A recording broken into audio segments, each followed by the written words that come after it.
පසුගියදා රියානතුරකින් ජීවිතක්ෂරපත් වූ කැලණිය විශ්වවිද්‍යාලයේ දර්ශන අධ්‍යයන අංශයේ මනෝවිද්‍යා දෙපාර්තමේන්තුවේ ප්‍රධානී ජ්‍යෙෂ්ඨ කතිකාචාර්ය ගුණේන්ද්‍ර ගයන්ත මහතාගේ බිරිඳ අද ජීවිතක්ෂරපත් වී තිබෙනවා. තොරතුරු වාර්තා වන පරිදි ඇය පසුගියදා සිදු වූ රියානතුරින් පසුව බරපතල තුවාල ලබා අසාධ්‍ය තත්ත්වයෙන් යුතුව කොළඹ ජාතික රෝහලේ දැරිසත්කාර ඒකකයේ ප්‍රතිකාර ලැබමින් සිට ඇත. මියගිය සතීෂා නිලන්ති මහත්මියද විශ්වවිද්‍යාල කතිකාචාර්යවරියකි. පසුගියදා ආචාර්යවරයා සිය කුඩා දරුවන් තිදෙනා සහ බිරිඳගේ පවුලේ උදවිය සමග යාපනය නාගදීපයේ සංචාරයක ගොස් නැවත එමින් සිටියේදී අවාසනාවන්ත ලෙස රිය අනතුරකට ලක්ව තිබුණේ මධ්‍යම අධිවේගී මාර්ගයේදී. අධිවේගී මාර්ගයේදී ඔවුන් ගමන්ගත් වෑන් රථය ලොරි රථයක පිටුපස ගැටී සිදු වූ අනතුරකින් ආචාර්ය ගයන්ත මහතා ඒ මොහොතේම ජීවිතක්ෂරපත් විය.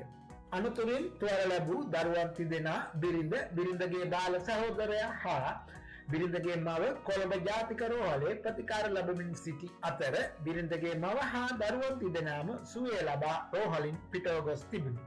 එම අනතුරෙන් බරපතල තුවාල ලබා දැරිසත්කාර ඒකකයේ අසාධ්‍ය තත්ත්වයෙන් ප්‍රතිකාර ලැබමින් සිටි සතීෂා නිලන්ති මහත්මියගේ සහෝදරයාද පසුගියදා ජීවිතක්ෂරපත් විය. අද දිනේදී ජීවිතක්ෂරපත් වූ සතීෂා නිලන්ති මහත්මිය මිය යන විට 42 වෙනි වියේ පසු 3 නිවුන් දරුමවකි. සතීෂා නිලන්ති මහත්මිය කොළඹ ගෞතමී බාලිකා විද්‍යාලයේ ආදි ශිෂ්‍යාවක් වන අතර 1983 වර්ෂයේ උපත ලබා තිබේ.